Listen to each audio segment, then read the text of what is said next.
Բարի Կիրակի սիրելիներ, օրհնյալ լինի Տիրոջ սուրբ անունը այս վայրում։ Ուզում եմ շնորհավորել բոլոր հայրերին այսօրվա հայրերի տոնի առթիվ, թող Աստված օրհնի ձեզ ձեր կյանքի բոլոր օրերում, թող որ Տիրոջ փառքը ձեզ վրա գա եւ ավելի Տիրոջ հայրական սերը ձեզնից ձեր զավակները ընդունեն։ Ուզում եմ ասել Սաղմոս 91-ի առաջի եւ երկրորդ խոսքերը։ Բարձրյալի ծածկոցի տակ բնակվողը ամենակարողի Հովանու ներքո է հանգստանում, ձեռքը տիր քեզ վրա եւ հռչակիր։ Ես կասեմ Տիրոջը, իմ ապավեն, իմ ամրոց, իմ Աստված, որի վրա ես հույս ունեմ։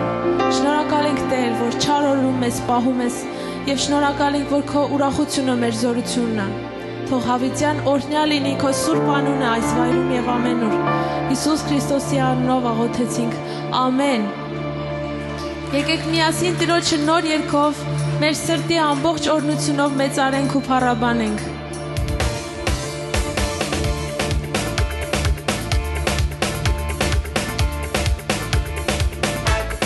Նորը որ կանչեմ քեզ կպատասխանես, ինձ զորությունով ուժով կլցես, եթե նեղության մեջ կնավ ապրեցես, թշնամիներից վրա ձեռքդ կմեկնես։ Այն օրը որ կանչեմ քեզ կպատասխանես,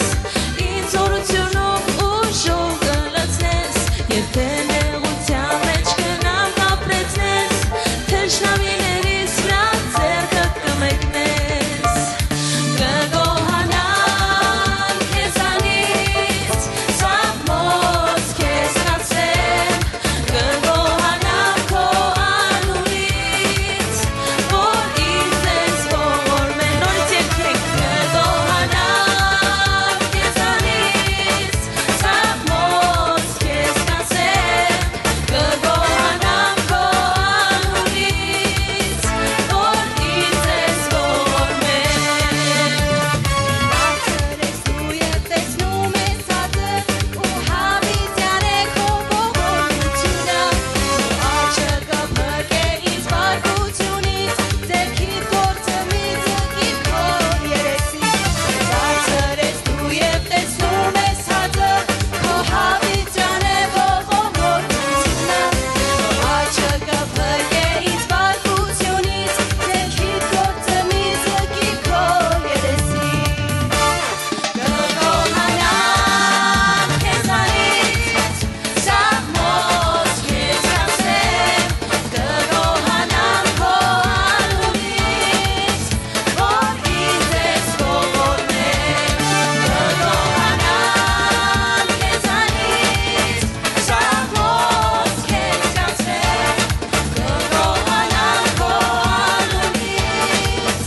որ ինձ ես ողորմել։ Օրհնություն կասեմ, թե մեծ է նրա փառքը ես կգոչեմ, տաճարի առաջ կերկրպագեմ, իմ ճշմարիտ աղսուն կմեծարեմ,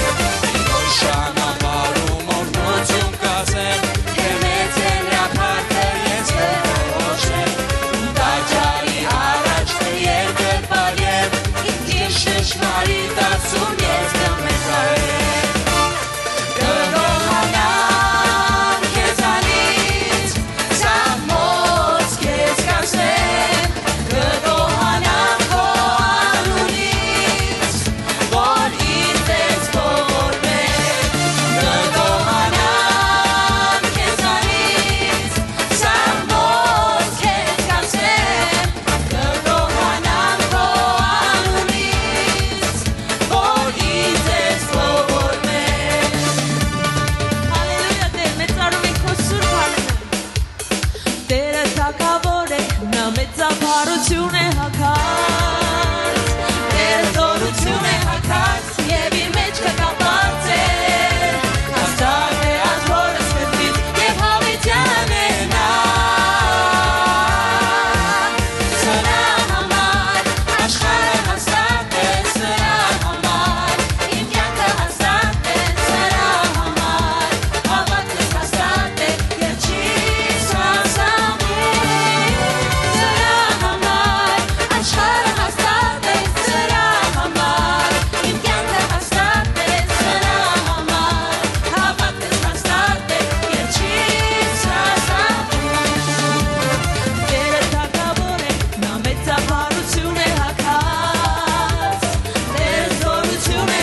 մասին մենք կերքենք քո անունը կմեծարենք Օրացված կօրհնենք քեզ անդադար վերստին քո փրկության համար Քո սիրո մասին մենք կերքենք քո անունը կմեծարենք Նավեցես մեր սանձության նրա առջև մենք հզորենք մեզ ուրախությամբ Եկեք նրան փառաբանել Տաճարով եկեք բարել Նավեցես մեր սանձության նրա առջև մենք հզորենք մեզ ուրախությամբ Եկեք նրան փառաբանել Տաճարով եկեք բարել Ուրախացի ողջ երկիր Փրկիչը մեր հաղթել է ասում փառաբանի Ուրախացի ողջ երկիր Փրկիչը մեր հաղթել է ասում փառաբանի Լեցեց ամեն ցավերը Մեղքերը մեղներեց Լեցեց ույս ողսերները Քեզ ցանցության ու հոգոտեց Լեցեց ամեն ցավերը Մեղքերը մեղներեց Լեցեց ույս ողսերները Քեզ ցանցության ու հոգոտեց Քեզ ցանցության ու հոգոտեց Քեզ ցանցության ու հոգոտեց Ամեն օրհնյալ լինի Տիրոջ սուրբ անունը լսենք մեր հայտարարությունները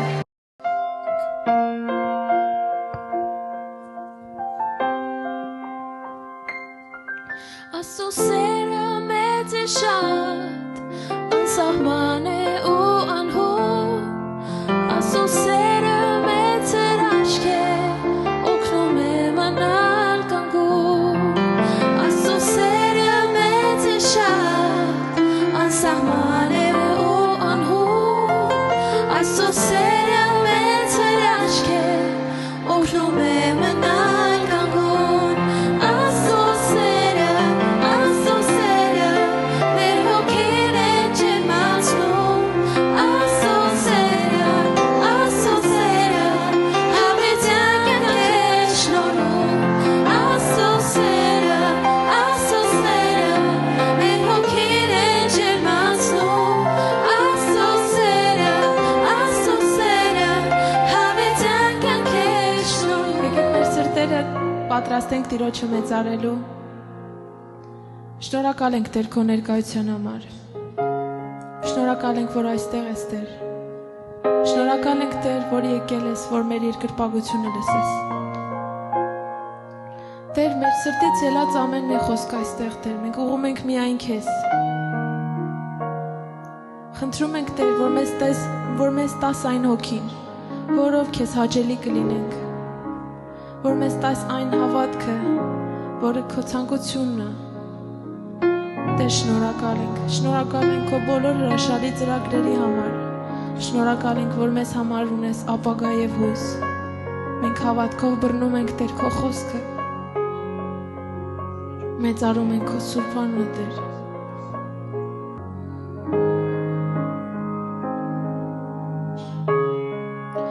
Ահա նորից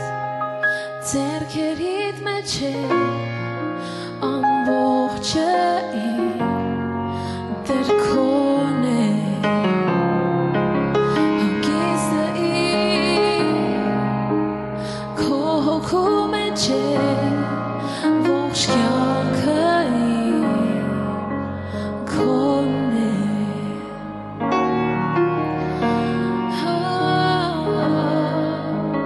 Հավատում եմ քեզ Հիսուս պատկանում եմ քեզ Հիսուս ապրում եմ քեզ համար երգում եմ քեզ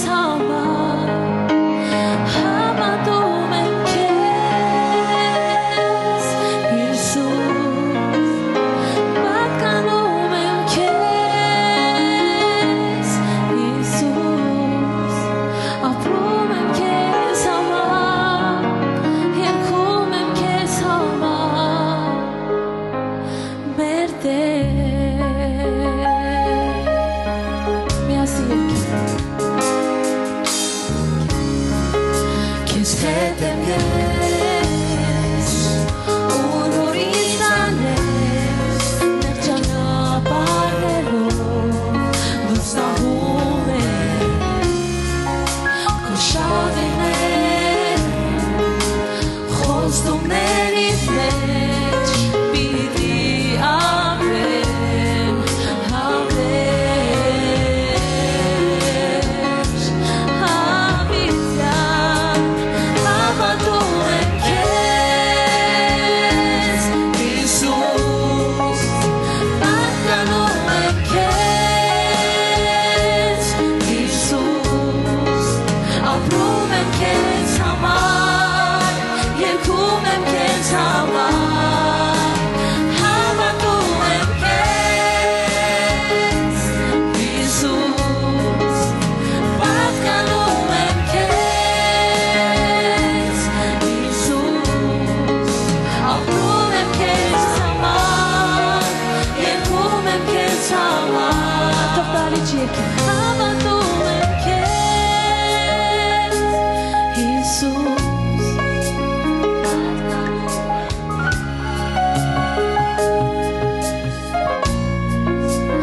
Ապրում եմ քեզ համար Երգում եմ քեզ համար Հավատում եմ քեզ Հիսուս Պատկանում եմ քեզ Հիսուս Ապրում եմ քեզ համար Երգում եմ քեզ համար Հավատում եմ քեզ Պատկանում եմ քեզ Հիսուս Ապրում եմ քեզ համար Երգում եմ քեզ համար Հավատում եմ քեզ Հիսուս Պատկանում եմ քեզ Հիսուս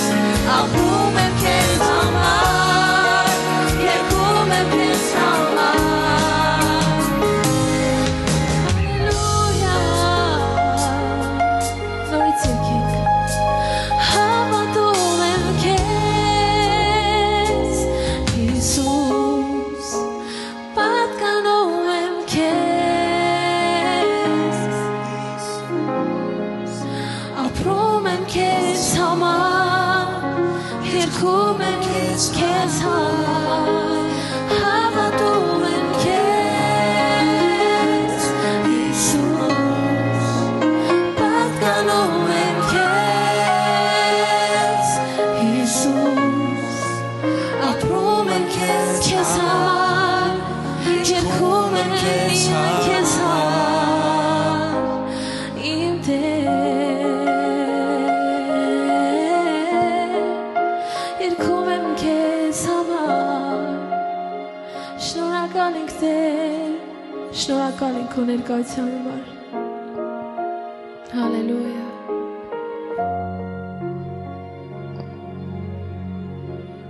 Փառք մեր Տեր Հիսուսին Շարունակի քո աղոթքի մեջ մնալ Աստծո ժողովուրդ Շարունակի նրան աղոթել Շարունակի նրան փառք տալ եւ պատիվ տալ որովհետեւ նա արժանի է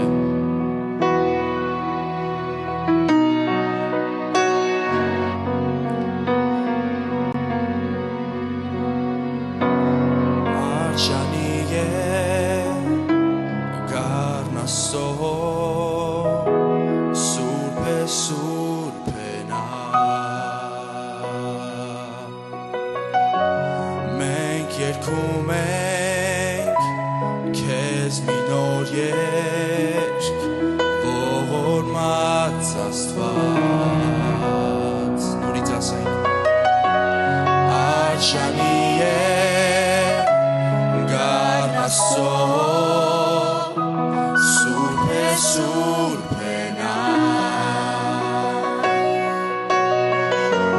Մենք երգում ենք քեզ մի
արքա,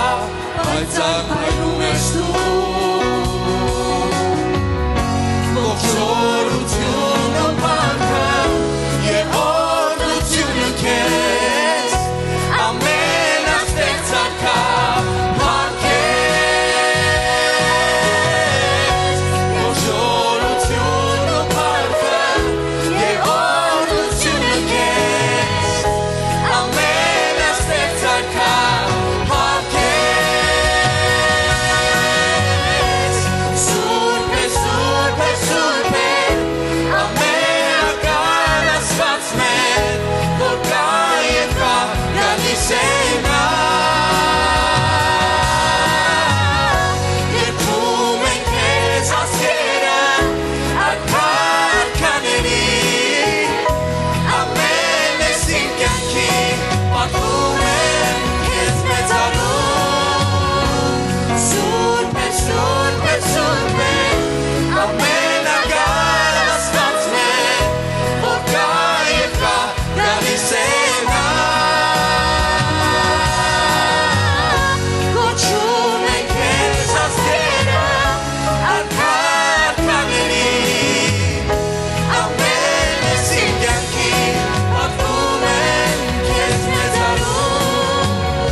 պատվում եմ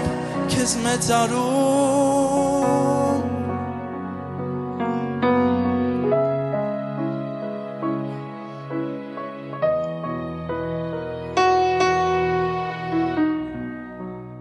Աստված օրհնի ձեզ Փառք Հիսուսին Շնորհակալ ենք Սիրելի մայրեր շնորհակալ ենք ձեզ որ այս լավ օրը հայրերի օրը պապաներին անակնկալ չարիք եւ ինչ որ միտեղ ուղարկեցիք Փառք Հիսուսին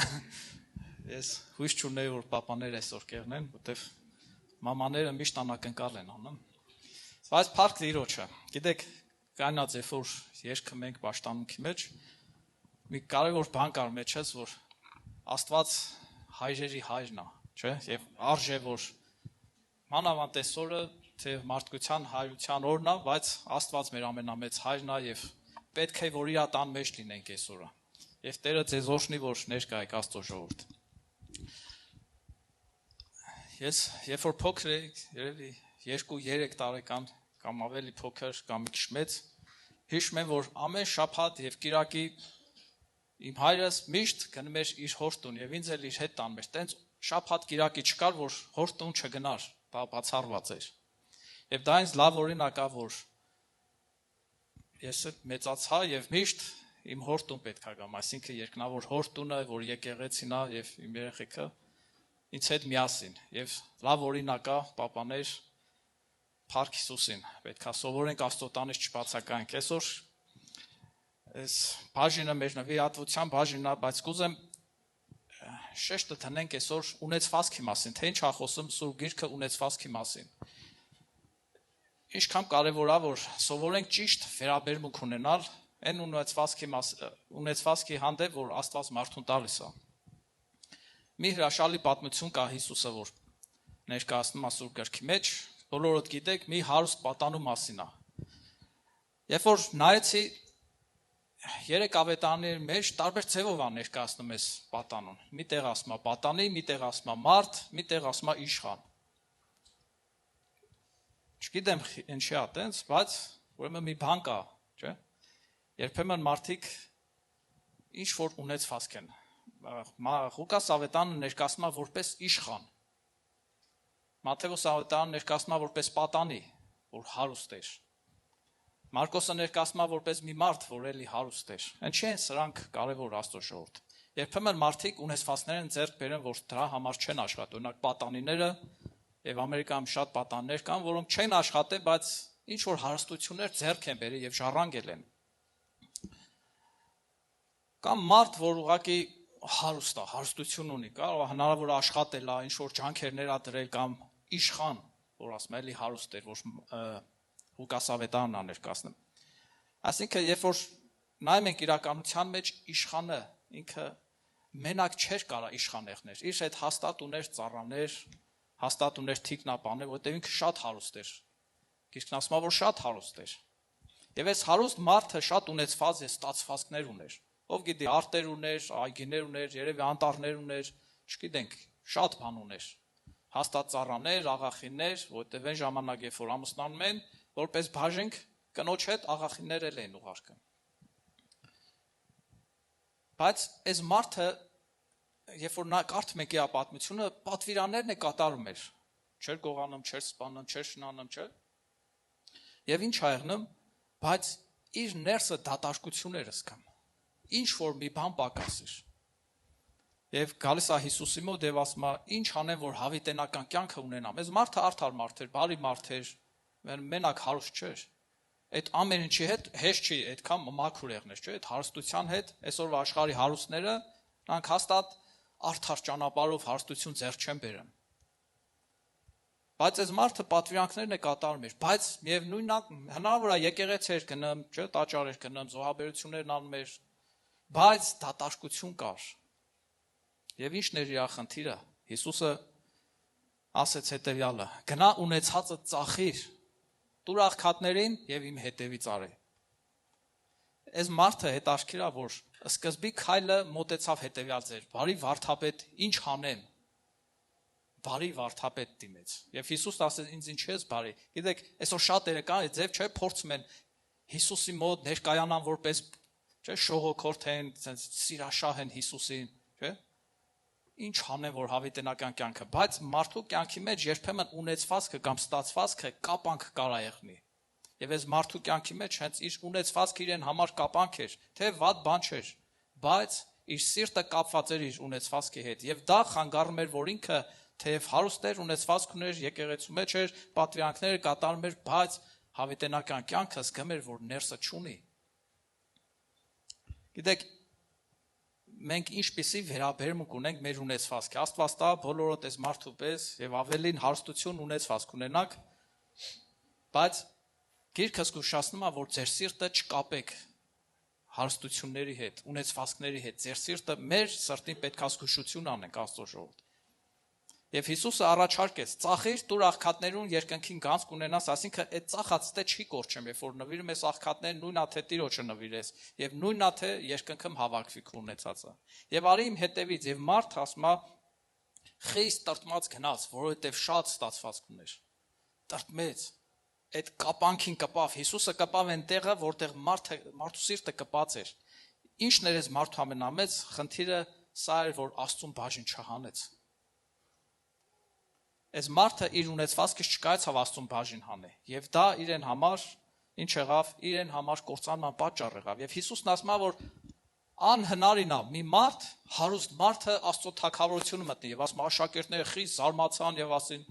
եւ Հիսուսը շարունակեց, ավելի հեշտ է ուխտը ասեղի ծակով անցնի, քան թե հարուստը Աստծո թագավորություն, եւ աշակերտները ասում ավելի զարմացան եւ ասին, «Էլով կարա փրկվի»։ Եթե հարուստն է չի փրկվեմ, չէ՞։ Գիտեք, երբեմն մարդը իր սիրտը հարստացնում է եւ ինքը չէ, ես պատկերացնում եմ մի անգամ համբուրգերի տենց տեղին գնացել, մի հատ մարդ շատ չաղեր, մի քանի նստան պետքա նստեր մենակ։ Իսկ թվում է հարուստ եւ սիրտը կպած մարդիկ այս ձև են, շատ չաղեն, իրանց հարստությունով, իրենց մեղքերով, ամեն ինչով շատ են չաղացել եւ այդ նեղ անցքը, որ կա, ինձ թվում է սա երկնքի խորհուրդն է, երկնքի դարպասների խորհուրդն է, որ մարդը այդտեղով չես կարող սկենաս, եթե չազատվես այդ քաշից, այդ հավաքածդ, այդ սիրտդ ինչին կպել է, մինչև չազատվես այդ անցքով չես կարող մտնես։ Դրա համար աշակերտները զարմով կարա փրկվի։ Պետրոսն ասեց, մենք ամեն ինչ թողեցինք, այսինքն այդ համբուրգերները թողեցին, հայրը, մայրը, բիզնեսը, ունեցվածքը, ամեն ինչ թողեցին։ Բա մեզ ինչ պետք է եղնի։ Հիսուսը, գիտեք, սրա վերջը, որ ասում է, որ չկա մեկը, որ թողի եւ Աստծո, չէ, երկնքում չառնի դա կամ հարուրապատիկը չառնի։ Գիտեք, մի հատ մարդու պատմություն կա, որ կուզեմ տանը կարդալ, ես ամբողջ չեմ կարդա, բայց շատ հետաքրքիր պատմություն է։ Դավիթի եւ Նաբախ անունով մեկը կա, չգիտեմ կարդացել եք թե չէ։ Այս մարդը շատ հարուստ մարդ էր։ Էսեք կարդամու կաղոթենք։ Այս մարդը շատ հարուստ մարդ էր, շատ ունեցված, ստացվածք ուներ, 3000 ոչխար ուներ, 1000 հատ այծեր ուներ, ծառաներ ուներ, մի խոսքով հարուստ մարդ էր։ Դավիթն է գիտեք, որ Դավիթը Սավուղ թագավորի երեսից փախել էր, անապատների մեջ էր իր զինվորներով եւ մի օր եկավ սովածեն, ծարավեն, ուտելու բան չունեն եւ Դավիթը մարդ ուղարկեց այս մարդու մոտ, ասեց քո ծառա Դավիթի համար բաժին հանիր քո ունեցվածքից, չէ՞, ուտենք, որովհետեւ ինչն էր ասում անապատի մեջ մենք պահում ենք, որ գողերը չգողանանք ունեցվածքը, թշնամիները չհափշտակեն, ամեն ինչով ապահոված էր։ Եվ այս մարդը շատ խիստ է խոսում։ Ասում է Դավիթն ով է, այսպես փախած ծառաներ շատ կան այս անապատների մեջ, հո ամենքին պետք է ուտելիք չտան կամ բաժին չհանեն։ Եվ Դավիթը շատ խիստ բարկացած, սուրը առած եւ իր զինվորներով գնաց որ սպանեց մարդին։ Եվ այս մարդու ծառաներից մեկը անմիջապես վազելով գնում է իր այս մարդու տիկնոջ մոտ եւ ասում է սենց Դավիթը գալիս է գլխի ճարը տես։ Նայեք ինչ ասում է ծառան, այս հատվածը կկարդամ միան։ Ծառաներից մեկը Նաբաղի կնոջը Աբիգային իմացրեց ու ասեց. Ահա Դավիթ անապատեն մարդիկ խրկեց մեր Տերը օրհնելու համար։ Իսկ անիկա խիստ խոսեցավ նրա հետ։ Բայց այն մարդիկ մեզ հետ շատ լավ էին, մեզ վնաս չտվին, որ չափ ժամանակ որ դաշտի մեջ նրանց հետ պտտվեցինք։ Մեզանից բան մը չպակասեց։ Անոնք մեզ պարսպի պես էին, թե գիշերները, թե ցերեկները, որ չափ ժամանակ որ նրանց մոտ են մեր ոչխարները կարածեն։ Հիմա մտածել թե ինչ պիտի անես, քանզի մեր Տիրոջ վրա ու նրա բոլոր տան վրա չարիքը հասած է։ Որովհետև նա այսպես չար մարդ է, որ անոր հետ մարդը չի կարող խոսել։ Գիտեք, երբեմն Աստված մարդուն օրհնում է, պաշտպանում է, թե գիշերը թշնամիներից, թե ցերեկը։ Չէ, ինչքան այցեւի մարդիկ կան, որ Աստված օրհնել է եւ պաշտպանում է, բայց երբ որ պահը գալիս է, որ մարդն էլ պետք է իր ունեցվածքից Տիրոջը օրհնի, ինչ անում խիստ է խոսում, մերժում է, խիստ է խոսում, որովհետեւ Նաբաղը շատ խիստ եւ այս մարդ անունը ընդհանրապես թարգմանվում է որպես անզգամ։ Գիտեք, Նոր կտակարանի մեջ աշակերտները ինչ էին անում։ Այս պատմությունը, երբ որ կարդաք կտեսնեք, որ այս մարդը իր չար սրտի պատճառով կործանվեց։ Բայց աշակերտները նոր կտակարանի մեջ ասում են, իրենց ունեցվածքը վաճառում են, իրենց ստացվածքի համար չեն ասում, էս իմն է, ամենը բերում են եւ առաքյալների ոտքն էին դնում։ Դրանցից մեկը Բարնաբասն էր հենց։ Եվ ասում է, ամենքի կարիքը լցվում էր եւ կարիքավոր չկար։ Այս ամենը մեզ սովորեցնում ասելներ, որ մենք որպես քրիստոնյաներ մեր ունեցվածքի հետ պետքա ճիշտ վարվենք եւ ճիշտ վարվելը նա է, որ Աստծո հետ բաժնեկցենք, պատվենք, պատիվ տանք Աստծուն։ Գիտեք, երբ որ ծանոթ ենք ունենում, չէ՞, կամ Հայաստանից հյուր ենք ունենում կամ ինչ-որ մի տեղից, անպայման ուզում ենք տանենք ինչ-որ մի տեղ պատվենք, չէ՞, այդ ձև չի։ Տանենք լավ խանութներ, տանենք լավ ծովիափեր, տանենք լավ ռեստորաններ, պատիվ տանք, մարդուն ուրախացնենք։ Որքան առավել Աստծուն պետք է պատվենք։ Ինչի՞։ Առակաց 3-րդ գլուխ 9-10-րդ խոսք եւ կաղոթենք։ Տերը պատվի քո ստացվածքովդ եւ քո բոլոր բերքերիդ երեխայրիներով։ Տերը պատվի։ Սա պատվիրանա, սա նաեւ հրաշալի բան է, երբ որ դու քո հացը Տիրոջ հետ կիսում ես, երբ որ դու Տիրոջը բաժին ես անում քո հացից։ Եվ քո շտեմարաններդ առատությունով պիտի լցվին, ասում Աստծո խոսքը։ Տիրոջը պատվի։ Եվ քո շտեմարաններդ առատությունով պիտի լցվին։ Երբեմն մարդիկ չեն ուզում պատվեն, դրա մեջ չկան, բայց երկրորդ մասը պահանջում են Աստծուց, ինչի չի լցվում մեր շտեմարանները։ Եկեք կատարենք մեր առաջին բաժինը, պատվենք Տիրոջը։ Գիտեք, ովքեր կուզեն անունը 10-անորդ տնեն, ովքեր կուզեն անունը ընծա դնեն, նվեր տնեն, ինչ կուզեք անունը դրեք, միայն թե Տիրոջը պատվելու մեջ բաժին ունեցեք, անմասը մի մնացեք, որպեսզի չար Նաբաղի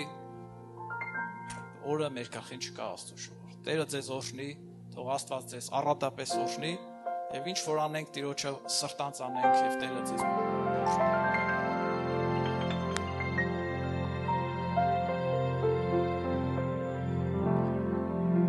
Ողջույն բոլորին։ Իսկապես հրաշալի է գտնվել մի վայրում, որտեղ բոլորս ջանք ենք անում հաճելի լինել Աստծուն եւ մաքուր կանգնել Աստծո առաջ եւ այդ վայրում արդեն իսկ Աստծո խոսքի համաձայն, ինչպես Աստված ասել է, որտեղ 2-3 հոգի իմ անունով հավաքվեն, ես այդտեղ եմ։ Աստված իսկապես այստեղ է իր խոսքին համաձայն եւ յուրաքանչյուրս, երբ որ կանգնում ենք Տիրոջ առաջ երկրպագության ժամանակ, ես իսկապես մեծ բժշկություն եմ վերցնում Տիրոջից, որովհետեւ երբ որ նայում եմ շուրջս, յուրաքանչյուրս մենք կատարյալ չենք, բայց այն նրանում է կատարելությունը, որ մենք ջանք ենք անում, որ հաճելի լինենք Աստծուն։ Եվ հենց իսկ այդ պատճառով Աստված գալիս է եւ տալիս է մեզ մեր հավատքի չափով մեր բժշկությունը։ Աստված օրհնի ձեզ բոլորիդ, ես ուզում եմ Ֆադեր հայրերի տոնին նվիրված իմ շնորհավորական մեր քույրերի կողմից շնորհավորական խոսքը ասել։ Շնորհավորում եմ բոլոր հայրերին եւ հավատքով ինչու՞ չէ նաեւ նրանց, որ ապագայում կդառնան հայրեր։ Հայրերի մասին շատ ենք լսել, որ ասում են քիչ խոսքեր կա, բայց ես կարծում եմ, որ այդպես չէ, որովհետև Աստվածաշնչում Աստված խոսել է հայրերի հետ անթիվ անհամար խոսքեր, որովհետև Սուրբ Գրքում նշում է, որ Աստված իր բոլոր ուխտերը եւ խոստումները կնքել է հայրերի հետ։ Եվ սիրելի մայրեր, պատիվ տվեք ձեր ամուսիններին, երեխաներ պատվեք ձեր հայրերին, դա է Աստծուց մեզ տրված կանոնը եւ մենք կօրհնվենք Տիրոջ տրված օրհնությունով, որի մեջ կա օրհնված լինելու խոստումը։ Մայրեր, մենք որ պատիվ տանք, երեխաները կպատվեն։ Եկեք միշտ այդ դիրքում լինենք, պատվենք եւ պատիվ տանք, ինչպես Անվել եղբայրս ասեց։ Առակաց 17:6-ում ասում է ծերերի պսակը որդկանց որդիներն են եւ որդկանց պարծանքը իրենց հայրերը։ Աստված օրհնի ձեզ բոլորիդ։ Happy Father's Day։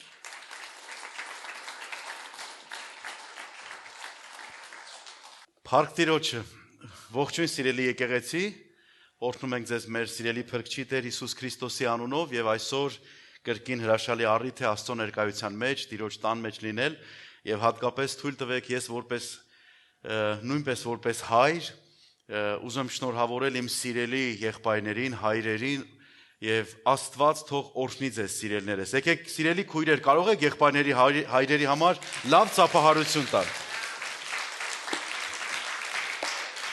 Թող Աստված օրհնի ձեր հայրությունը, ձեր տարիների ջանքը եւ բոլոր պակասությունները, որ որպես հայր երբեմնի որ թույլ ենք տալիս սիրելներ, թող Աստված օգնի մեզ, որ կարողանանք այդ բացը լրացնել եւ մեր ընտանիքների մեջ լավագույն օրինակը լինենք հայրության։ Ամեն։ Աստված առատապես օրհնի ձեզ։ Գիտեք,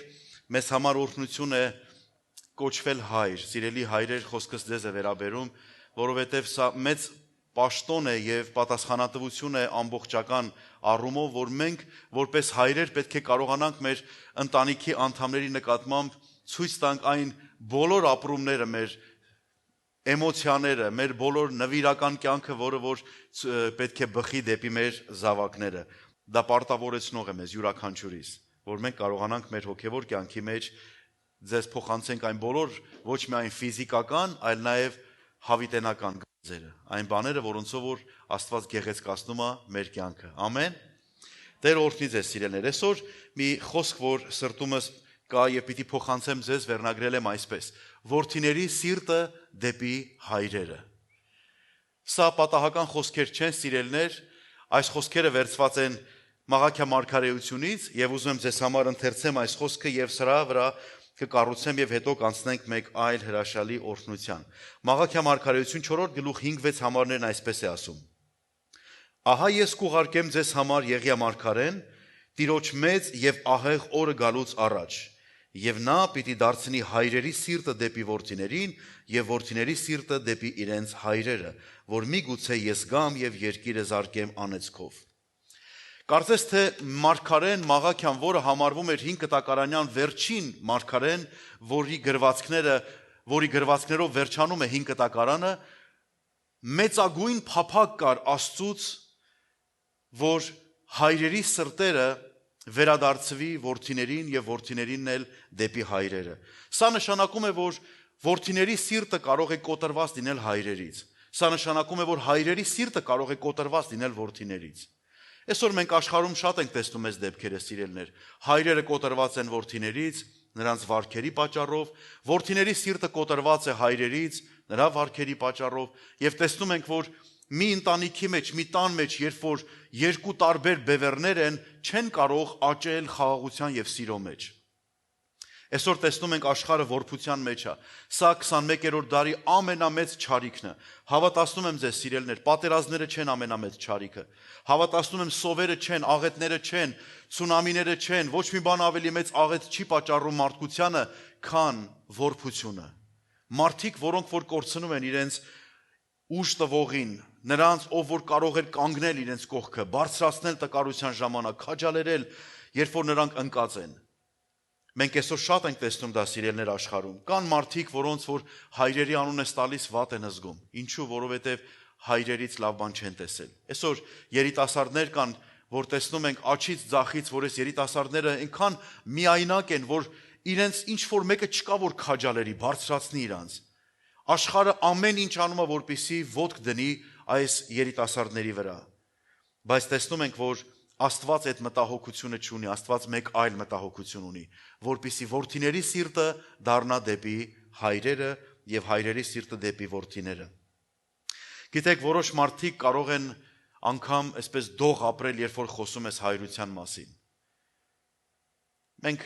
հայ լինելով շատ լավ գիտենք ինչ է նշանակում, երբ որ դավաճանություններ են տեղի ունենում, երբ որ ընտանիքներ են լքվում, երբ որ զավակներ են միայնականում, երբ որ որփությունը այն աստիճանի է հասնում, որ արդեն ոչ միայն ծնվելուց կամ հետևելու, այլ ընթացքում էլ որևէ բանով մարդիկ չեն կարողանում լրացնել այդ բացը։ Գիտեք, Միացյալ Նահանգներում մոտավորապես 18.3 միլիոն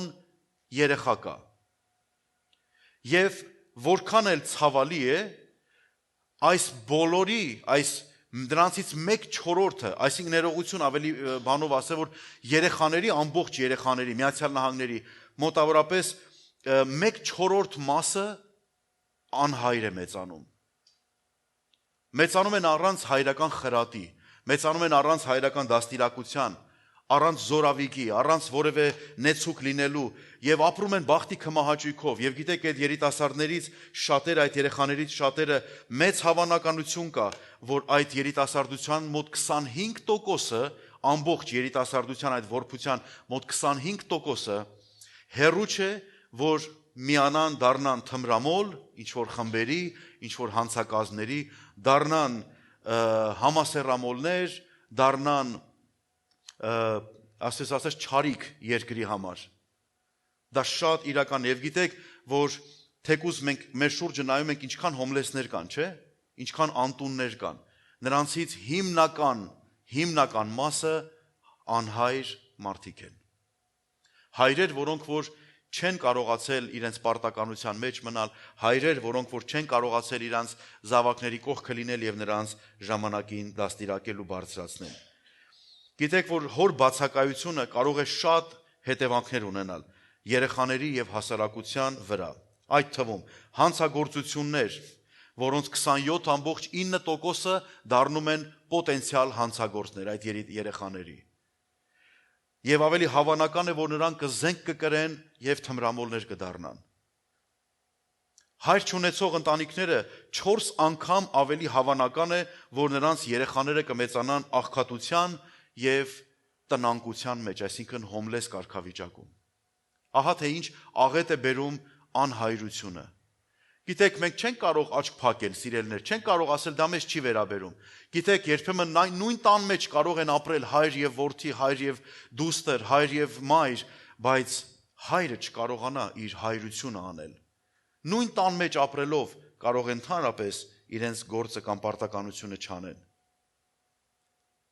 Գիտեք, մի այսպիսի խոսք ասում են, որ ցանկացած երեխայի մեջ, ցանկացած երեխայի սրտում մի փոս կա հոր չափով, մի բաց տեղ կա հոր չափով, եւ ոչ ոք եւ ոչինչ ամբողջ կյանքում չի կարող այդ բացը լրացնել։ Դա միայն կանի հայրը։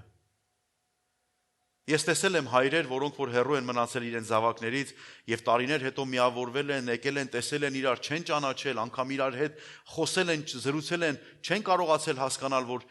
այդ ինչ տեղի ունեցավ, այդ ոնց եղավ, որ մի բան կպցրեց իրանց։ Դա նրանց մեջ եղած հոր եւ զավակի կապն է, աներևակայելի կապն է։ Սա մեր ժամանակակից աշխարհի ամենախոցելի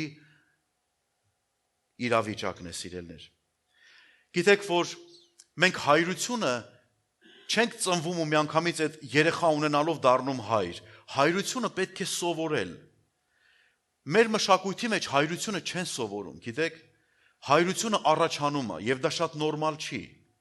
Հայրությունը առաջանում է ուրիշ իրանց հոր կամ իրանց հարևանի հոր կերպարը տեսնելով։ Իրանք իրանց մեջ կերտում են որևէ բան, բայց գիտեք, ամենամեծ դառնությունը սա է, որ մենք չենք սովորում հայրություն։ Այսօր աշխարհում մարդիկ կարող են սկսել հրաշալի կերպով ասում են արտակարգ մարդ է։ Անցնում է որոշ ժամանակ ասում են սա բանի պետք չի։ Ինչի, որովհետև երբ որ գալիս է պատասխանատվություն վերցնելու ժամանակը, մարդիկ կորցնում են իրենց ուղեցիրը, մարդիկ դադարում են իրանց լավ օրինակներ ունենալուց եւ ստիպված են, քանի որ չեն սովորել, չեն էլ կարողանում փոխանցել։ Բայց երբ որ Տեր Հիսուսը եկավ երկիր, մի բան ասեց, որը որ թերևս երբեք որևէ մեկը այդպես չէր ճանաչում։ Աստծո համար առավել քան 55 անուն կա, որ նկարագրված է, հիշատակված է Աստվածաշնչում։ 55 տարբեր անուններով։ Բայց երբ որ Տեր Հիսուսը եկավ երկիր, մեզ ծանոթացրեց այն Աստծուն, որը լավագույն օրինակն է հայրության, նրան անվանելով հենց հայր։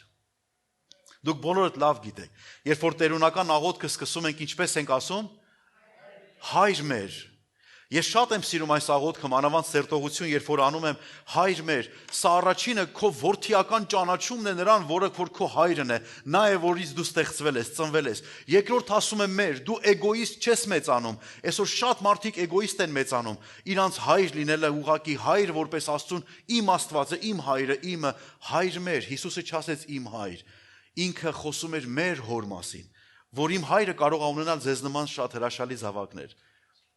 Եվ ինչքան հրաշալի է այդ ընդհանրական, այդ մեծ ընտանիքը տեսնել, որտեղ Աստված արարիչ է եւ նաեւ հայր է, որ կարող է մեզ որպես որդիների պատրաստել լավ հայրություն անելու համար։ Ամեն։ Առաջին Կորինթացիներ 4 գլուխ 15 համարում այսպես է ասում. որովհետև թեև 10,000 վարդապետներ ունենաք Քրիստոսում, բայց ոչ թե շատ հայրեր, որովհետև Հիսուս Քրիստոսում ես ծնեցի ձեզ ավետարանով։ Սա ասում է Պողոս առաքյալը Կորինթոսի եկեղեցուն։ Շատ վարդապետներ կարող են լինել, շատ մարդիկ ասեն, ախպեր, տենց չի, ճիշտը սենց է, դու սենց պետք է անես, այս սենց պետք է անես, բոլորը վարդապետում են, ուսուցումներ են տալիս։ Բայց գնացեք տեսեք իրենց անձնական կյանքը։ Երբ որ նայեք իրենց անձնական կյանքին, այն ժամանակ իմանաք իրանց ասածը որքանով է լուրջ եւ որքանով է ճիշտ։ Աստված մեր հայրության լավագույն օրինակն է։ Ես կատարյալ հայր չեմ։ Ես շատ բաց թողումներ ունեմ, շատ տկարություններ ունեմ։ Իմ զավակների նկատմամբ թերևս բաներ կարող եմ թույլ տալ, որ հետո զղջամ, հետո ամաչեմ, հետո չգիտեմ, նեղվեմ, վերջապես դժվարություններ, շատ բաներ կարող են լինել, բայց կա մեկ բան, որ այն Աստվածը, որին ես ճանաչում եմ որպես հայր, նա անթերի հայր է։ Ամեն։ Եվ մենք բոլորը սիրում ենք մեր Աստծուն, ամեն, մեր հորը սիրում ենք, նրանից է սկսել ամեն բան։ Եկեք տեսնենք, թե ինչպիսին է իսկական հայրը, այն օրինակը, որ Աստվածաշունչը մեզ սովորեցնում է։ Առաջին կետը, որ ուզում եմ ձեզ ասել, սիրելիներ, հայրը լավագույն օրինակն է։ Լավագույն օրինակն է։ Եթե ես ձեզ հարցնեմ բնութագրեք Աստծուն որպես հայր, վստահ եմ, դուք այնպիսի բարձր արժեքների մասին կխոսեք, չէ՞։ Եթե ասեմ ինչպես կբնութագրենք մեզ սիրելի հայրեր կամ մայրեր, ինչպես կբնութագրեն մեր երեխաները մեզ ինչպես կբնութագրեն, վստահ եմ, որ այդպես չեն բնութագրի, ինչպես որ կարելի ասել այդ բացառիկ արժեքների մասին, որ Աստծուն է ուղված։ Հայրը օրինակ է։ Հայրը պետք է օրինակ թողի իր ընտանիքին, լավ օրինակ պիտի թողի։ Սիրելիներ, դուք որ հայր եք, նշանակում է զավակ ունեք, որ հայր եք։ Եվ եթե ձեր զավակներին դուք հայրություն չանեք, փողոցներում լիքը անպաշտոն հայրեր կան, որոնք ձեր երեխաներին կսովորեցնեն ինչպես մեծանալ փչացած, ինչպես մեծանալ անաստված, ինչպես մեծանալ հպարտ, հայհոյիչ, անհնազանդ։ Այսպիսի ուսուցիչներ լիքն են այսօր փողոցներում սիրելներ, բայց մենք ընտանիքի մեջ ունենք մեկ կանոն, ինչպիսին է հայրը, Աստվածը իմ տան մեջ, այնպես էլ ես պետք է լինեմ հայր իմ ընտանիքի համար, օրինակելի։ Հայրը լավագույն օրինակն է։ Սամվել եղբայրս, որ ասեց, որ իր հայրը ամեն կիրակի իրան տանում էր հոր տուն, այսինքն պապիի տուն, դա հրաշալի օրինակ է սիրելներ, չէ՞։ Եվ այսօր տեսնում ենք, որ ինչքան հայրեր ծերանոցներում են, որ իրանց զավակները կան, բայց չկան։ Ֆիզիկապես կարող է իրանք կան, բայց իրենց կողքը, իրենց ծնողների կողքը չեն։ Մատթեոս ավետարանում 5-րդ գլուխ 48 համարն այսպես է ասում. «Արդուք կատարյալ եղեք, ինչպես ձեր հայրը, որ երկնքում է, կատարյալ է»։ Երկնային հոր նման կատարյալ եղիր։ Կատարյալ հասկանում ենք այսպես. անմեղադրելի, անթերի։ Հասկանում ենք ձգտող, լավագույնը անող, եւ մենք գիտենք, որ երբ որ ասում ենք հոր նման, սա նշանակում է մեզ համար բարձր արժեք է։ Ես հիշում եմ, երբ որ փոքր էի, երբ որ ասում էին պապան 40 տարեկան կամ 30 տարեկանը, Աստված ջան, ասում ենք մենք երբ կհասնենք 30 տարեկան 40 պապաներ։ Այսօր աչքդ փակում բացում ես, մարդիկ պապաներ են եւ լավ օրինակներ չեն։ Շատ ավելի վատ։ Ինչ օրինակ ես տալիս քո երեխին։ Գիտես, մի բան պիտի ասեմ քեզ, եթե մի բան քո երեխի համար մեղք է, խոսքս հասկանում եք ինչի մասին է։ Խոսքը ամուսնության մասին չի, ամուսին կին հարաբերության մասին չէ։ Ինչ որ քո երեխայի համար մեղք է, քո համար էլ է մեղք։ Ինչ որ դու երեխիդ ասում ես չի կարելի, բայց դու անում ես, դու դրանով ասում ես, որ քո խոսքը արժեք չունի։ Դու դրանով ցույց ես տալի, որ մի լսի ինձ, դու կարաս արխային քոնը անես։ Ուղղակի ես գիտեմ, որ դա լավ բան չի, բայց դու որ նայում ես ինձ, դե ստիպված եմ, ես էլ եմ։ Հայրեր, ջանք արեք ձեր զավակների համար թողել լավագույն օրինակը։ Աստծուն սիրելու, մեղքից հեռու, նվիրական լինելու, վճռական լինելու։ Դուք պատկերացրեք, եթե Աստված այնպես սիրեր աշխարհը, որ ասեր ժողովուրդ ջան, ոնց ուզում եք, ինչ ուզում եք արեք։ Կուզեք գնաք դժոխք, կուզեք գնաք երկինք, ոչ, այդպես չեղավ։ Նա արեց լավագույնը, իր որդին տալով նա մեզ հավիտենական կյանքի մեջ տեղափոխեց։ Ամեն։ Ուրեմն հայրը լավագույն օրինակն է։ Սիրելիներս, եկեք լավագույն օրինակը լինենք մեր երեխեքի համար։ Մեր երեխան չպետք է նայի մեզ եւ հետո գիտեք, ես ամենայն անկեղծությամբ ասեմ, վաղը մյուս օր մեր երեխաները մեզ ապտակելու են այդ եղածով։ Մեր դեմ դնելու են, ասելու են, բա դու ինչի էիր անում։ Դու ինչի էիր ինձ վատ օրինակ լինում։ Ինձ արխային էիր գցում, որ ամեն ինչ լավ է։ Վաղը մյուս օր իրանք մեր աչքի առաջ մեզ մեր սխալը ասելու են։ Ուրեմն եկեք լինենք լավագույն օրինակը մեր զավակների համար։ Երկրորդը, որ տեսնում ենք սիրելիներ, սա է։ Եբրայեցիների 12-րդ գլխի մեջ 6-ից 8 համարներ այսպես է ասում, որովհետև Տերը իր սիրածին խրատում է, նա ծեծում է ամեն որդի, որ ընդունում է։ Ես չեք սիրում, չէ՞, համարը։ Բայց ասում է, եթե խրատին համբերենք, Աստված մեզ հետ ինչպես որդիների հետ կվարվի, որովհետև որ որդին է, որին հայրը չի խրատում, բայց եթե առանց խրատի մնանք, որին ամենքը մասնակից եղան, ուրեմն խորթ եք եւ ոչ թե որդիներ։ Աստծո խոսքը մեզ ասում է, որ Աստված սիրում է եւ ինչ է անում, խրատում է։ Խրատում է։ Չենք կարող ասել, որ որդիները միշտ անում են ինչ-որ հորը հաճելի է, չէ՞։ Օրինակ դու կարող ես հիմա դահլիճում նստած լինես, բայց այնքան խառը զբաղված լինես տարբեր բաներով, որ սկի մտածես էլ, որ սա քո համար շատ կարևոր բան է։ Բայց կարող ես նաև քո որոշումը, քո վճռական քայլը անել, ասել, գիտես, ես չեմ կարող անտարբեր լինել հոր խրատի նկատմամբ։ Աստված խրատում է իր զավակներին։ Ասում է, եթե առանց խրատի մնաք, ուրեմն խորթ եք, ուրեմն որդի չեք։ Թույլ տվեք մի համեստ հարց տամ ձեզ։ Հեչ զգացել եք Աստծո ապտակը։ Հեչ զգացել եք Աստծո չի կարելին։ Զգացել եք Աստծո հանդիմանությունը, խիստ հանդիմանությունը։ Զգացել եք միայնակություն։ Փորձել եք աղոթեք, Աստված պատասխան չի տալի։ Ձեն եք հանում, ձեն չեն տալիս։ Ոչ մի բան չկա, կապ չկա։ Աղոթում ես, մաքարում ես, գետինը չանգռում ես, ոչ մի բան։ Աստված խրատում է քեզ։ Դա Աստծո խնամելն է քեզ, Աստծո խոսքի իր սիրո վերաբերմունքն է հանդեպ քեզ, որտեղ Աստված չի ուզում ամեն ինչում քեզ զիջի, որովհետև երբ որ զիջի քեզ կկորցնի։ Ասում է, որ Աստված իր սիրելիին խրատում է։ Եթե խրատ ես ստացել, ուրեմն Աստված սիրում է քեզ։ Ամեն։ Կարող ես ինչ-որ մեկին ասել, Աստված սիրում է քեզ։ Աստված քեզ շատ է սիրում։ Աստված սիրում է քեզ։ Տերը սիրում է քեզ։ Սա նշանակում է, որ պատրաստ եղի երբեմն որոշակի ապտակների, ճիպոտների։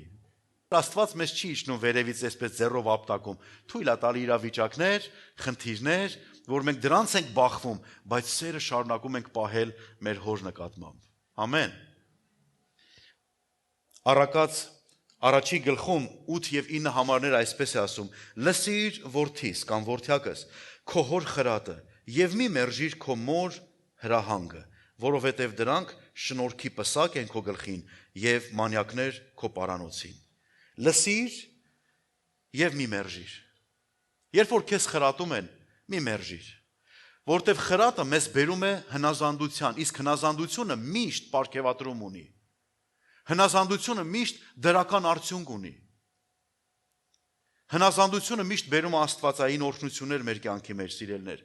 Մեկ այլ տեղ, որ կարդում ենք Առակաց գրքի մեջ, Սողոմոն այսպիսի հրաշալի խոսքեր ասում է, լսիր քո ծնողին եւ քո մորն էլ մի անարգիր, անգամ եթե նա ծերանա, պառավի։ Դրա շարունակության մեջ ասում է, որովհետեւ այդ խրատներից հետո հայրը, որ տեսնում է քեզ, կուրախանա, որ քեզ տեսնի հաջողված։ Հայրը կուրախանա, որ տեսնի քեզ հաջողության մեջ։